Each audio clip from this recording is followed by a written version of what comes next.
Welcome back to Mastery in Minutes. I am McDermott. Today we will be discussing The Power of Now by Eckhart Tolle. He was recently featured on Oprah's Soul series, and that video is roughly about 28 to 30 minutes, but in typical fashion, we're going to distill it down to the 7 main nuggets. And I love to start each and every episode with a quote, and today's quote comes from Wayne Dyer, and it reads, "Go for it now, the future is promised to no one." So this leads us to our first nugget, which is I versus self. And Eckhart opens up his book, The Power of Now, with him pondering suicide at the age of 29. And a thought was continuously going through his mind. That thought was this: I cannot live with myself anymore. It was in that moment that he said, that's a rather peculiar thought, because if I cannot live with myself anymore, who is I and who is self?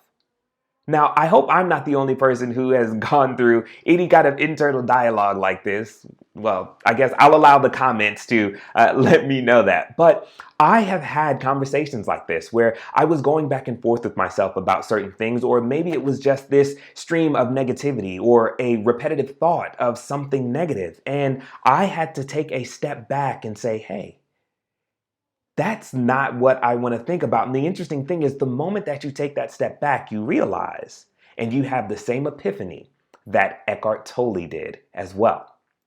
Now, on to nugget 2, which is the little man or woman.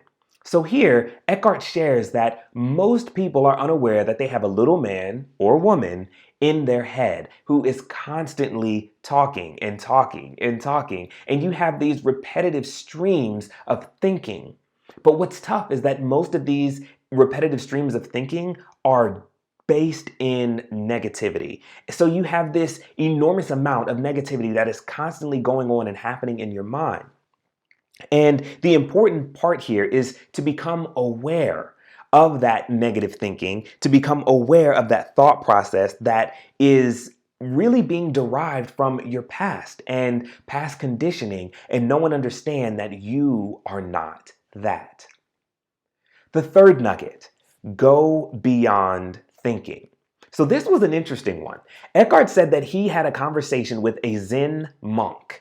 Yes, Zen monk. And for those of you out there like me who had no clue what Zen was, Eckhart broke it down, and he said that Zen was very simple, and it was basically going beyond thinking and not relying on thinking anymore. Now, I know that that seems kind of woo-woo, but here's what he means: to be able to detach yourself from that stream of thought. So remember in nugget 2, we were speaking about that little man or that woman in your mind that's constantly talking.